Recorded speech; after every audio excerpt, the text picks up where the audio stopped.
Баршаңызға қайырлы күн. Мен Қамбардәурен Жомартұлы, Алматы энергетика және электронды технологиялар колледжінің өндірісті оқыту шеберімін. Бүгінгі сабағымызды бастайық. Саламатсыздар ма, студенттер? Студенттер, көңіл-күйлеріңіз қалай? Жақсы болса, онда сабағымызды бастайық. Сабақта кім жоқ? Старсты? Бүгін сабақта бәрі түгел. Бүгінгі сабағымыздың тақырыбы ONI программалатын реле арқылы жұлдызша, үшбұрышша схемасымен қозғалтқышты басқару. Ендеше теорияларыңыз білу мақсатында мен сіздерге тест арнаған болатын. Соған кірейік. Ендеше студенттер квиз ойын арқылы, QR код арқылы өтіңіздер. Бәріңіз келіңіздер.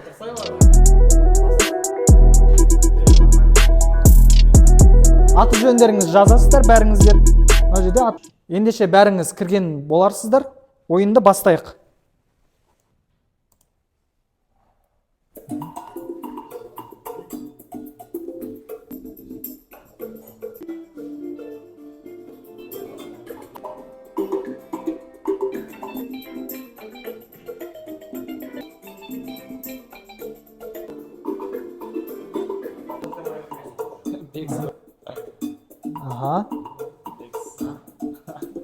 Рамазан, Нұрым. Көрдіңіздер, үштікті. Мықты жауап берген. 72% сіздер түсінгенсіздер тақырыпты. Өздеріңіз теория бойынша түсініпсіздер. 72%. Соның жетеуі 80% жетістікке жетіп тұр. Көріп тұрсыздар. И біреуі повторение. Мына жерде сіздеріңіз өздеріңіз жетістіктеріңізді, нәтижелеріңізді көріп тұрсыздар. Осы бойынша сабақ соңында сіздерге баға қоямын. Бүгінгі сабағымыздың мақсаты программаланатын логикалық реле арқылы жұлдызша, үшбұрышша схемасында қозғалтқышты функционалдық блок диаграммасы тілінде басқару. Оқу процесіндегі пайдасы сіздерге 4 пайдасы бар. Біріншісі теория мен практиканы байланыстырасыздар. Екіншісі логикалық ойлауды дамытасыздар. Үшіншісі өндіріс талаптарына сай қазіргі өндірістегі осы логикалық реле ол көп қолданылады, соны дағдыларға айналдырасыздар. Және де өз жұмысын объективті бағалауға мүмкіндік береді. Күтілетін нәтижелер сіздерге жұлдызша үшбұрышша схемасының жұмыс принципін түсінесіздер. Екіншісі оқу мотивациясының жоғарылауы. Үшіншісі кәсіби жауапкершіліктің қалыптасуы. Төртінші қозғалтқышты іске қосу кезінде тоқты азайтудың маңызын білесіздер. Енді келесі слайдқа өтетін болсақ, сіздерге назарларыңызды экранға аударсаңыздар. Ендеше назарларыңыз ортаға. Автоматты ажыратқыш қолында тұр. Автоматты ажыратқыш электр тізбегін артық жүктемеден және қысқа тұйықтан қорғайтын коммутациялық құрылғы. Ол қауіпті ток пайда болған кезде тізбекті автоматты түрде ажыратады. Дегенімізде көрсетемін, түсіндіремін. Міне алдыңызда электр қозғалтқышы. Ол электр энергиясын механикалық қозғалысқа айналдырады. Қозғалтқыш іске қосылғанда ішіндегі ротор айналу арқылы әртүрлі механизмдер жұмыс істейді. Жігіттер, мотор дегеніміз не? Тұрып айтыңыздаршы. Кім айтады? Электр энергиясын механикалық энергияға айналдырады. Дұрыс, отырыңыз. Сонымен жігіттер, мотор дегеніміз ол электр энергиясын механикалық энергияға айналдырады. Қолында тұр магниттік қосқыш, электр қозғалтқыштарын қашықтан қосу және ажырату үшін қолданылатын электромагниттік аппарат. Көріп тұрсыздар, міне магниттік қосқыш. Бәріңізге көрініп тұр ма? Мынау жылу релесі. Ол ток күші ұзақ уақыт нормадан асып кеткенде тізбекті ажыратып, қозғалтқышты қызып кетуден қорғайтын құрылғы. Міне, оның жұмыс істеу принципі. Көріп тұрғаныңыздай, міне жылу релесі. Не деп тұр? Жылу айта ғой, Бексұлтан. Жылу релесі не істейді екен сонымен?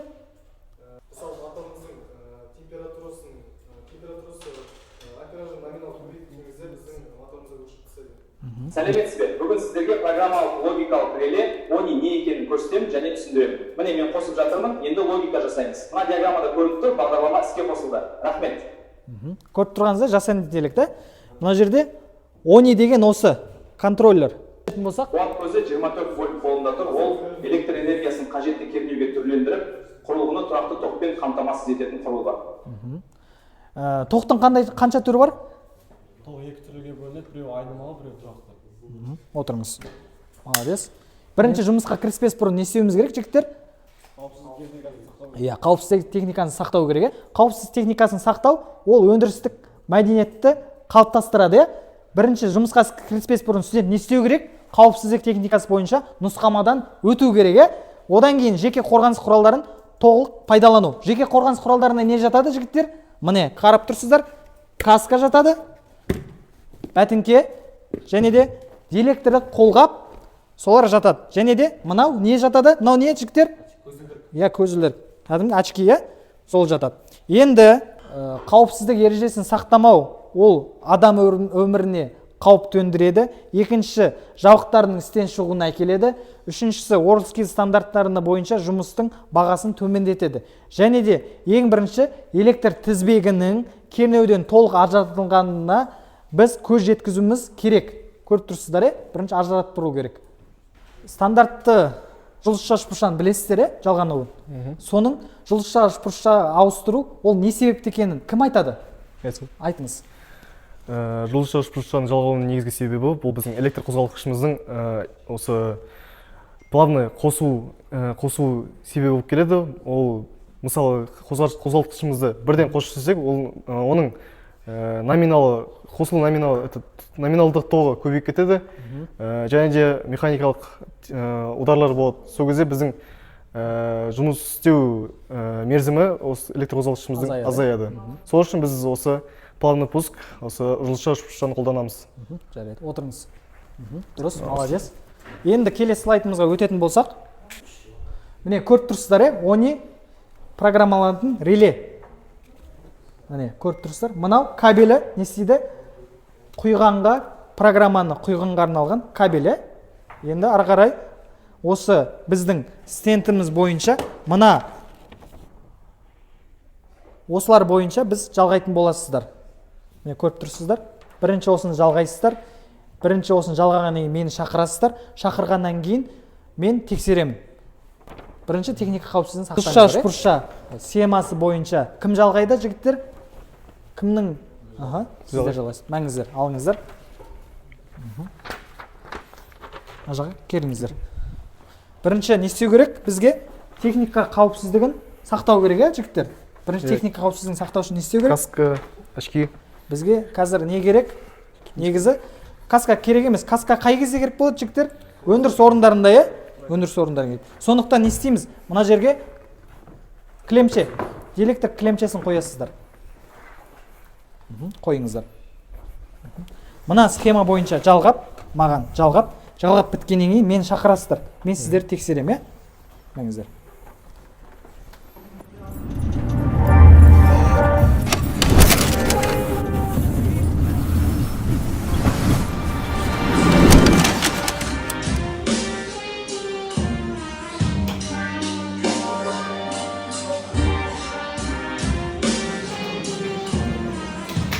Они программасы арқылы біз звезда треугольник жасап тұрмыз.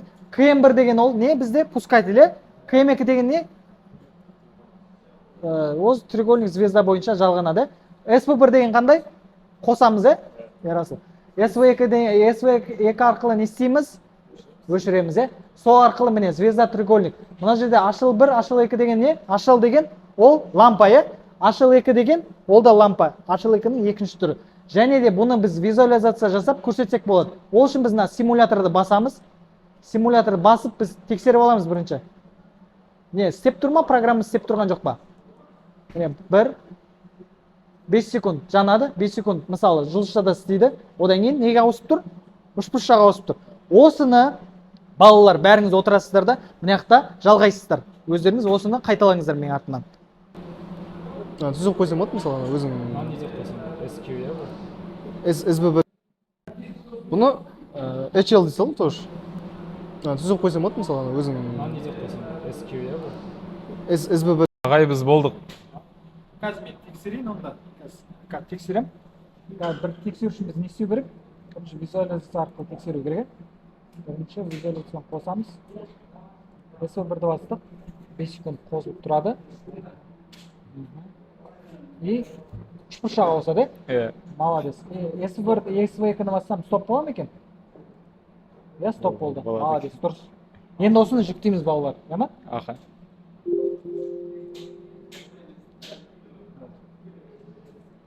осыны жүктейміз. Жүктеу үшін бізге кабельдің несі керек? Осы бойынша жүктейміз қазір.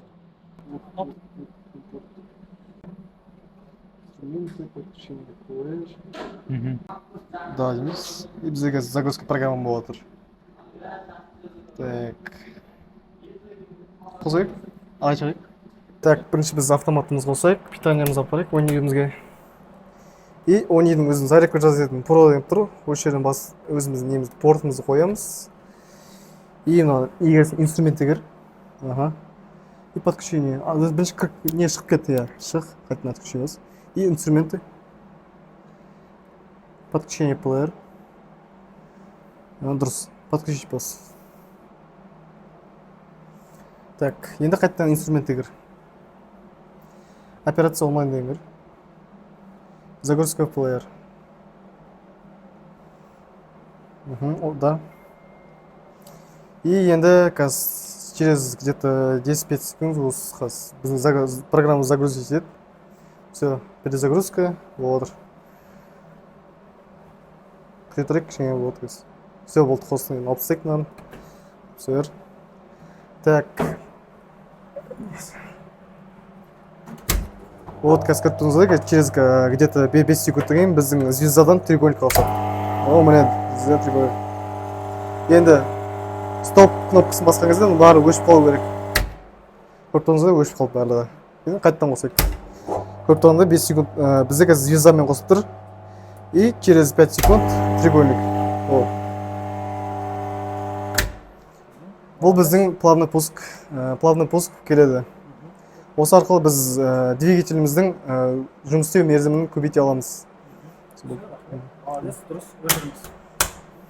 Қорытындылай келе, осы сабақ нәтижесінде оқушылар осы ONE плеер программалық реле арқылы жұлдызша, үшбұрышша жалғадыңыздар, және де осы қолдағышты қауіпсіз қосу принципін түсіндіңіздер, және де электр жабдықтармен жұмыс істеу дағдысын қалыптастырыңыздар деп ойлаймын. Қазіргі кезде біз осы рефлексиямен қосатын болсақ, біз енді рефлексияға келетін болсақ, сіздер бойынша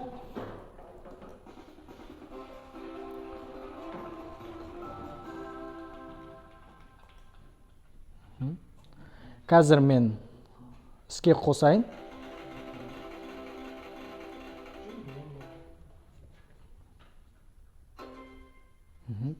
Бүгін мен не түсіндім? Кім жауап береді, жігіттер? Бүгін мен не түсіндім? Кім жауап береді, жігіттер? Бүгін мен түсіндім, жұлдызша, үшбұрышша тақырыбын. Енді келесі раскрутитик.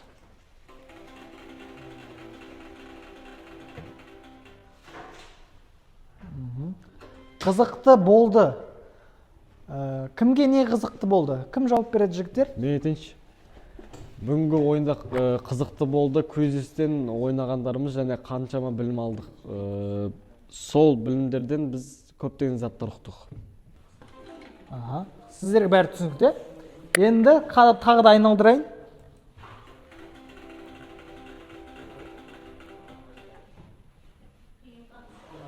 Қиынға түсті.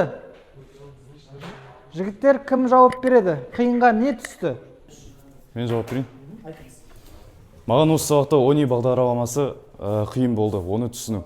Ал былай негізі сіздің сабақтарыңыз жақсы өтті. Бағалау критерий бойынша сіздерді қазір бағалап кетейін. Бағана білесіздер ғой, теория бойынша сіздер бағана Quiz.com қосымшасы арқылы өткен болатынсыздар. Оған 20 балл, қауіпсіз ережесін сақтау 10 балл, сабақтағы белсенділік 20 балл, және де стендті сұлба жинау ол 50 балл болып саналады.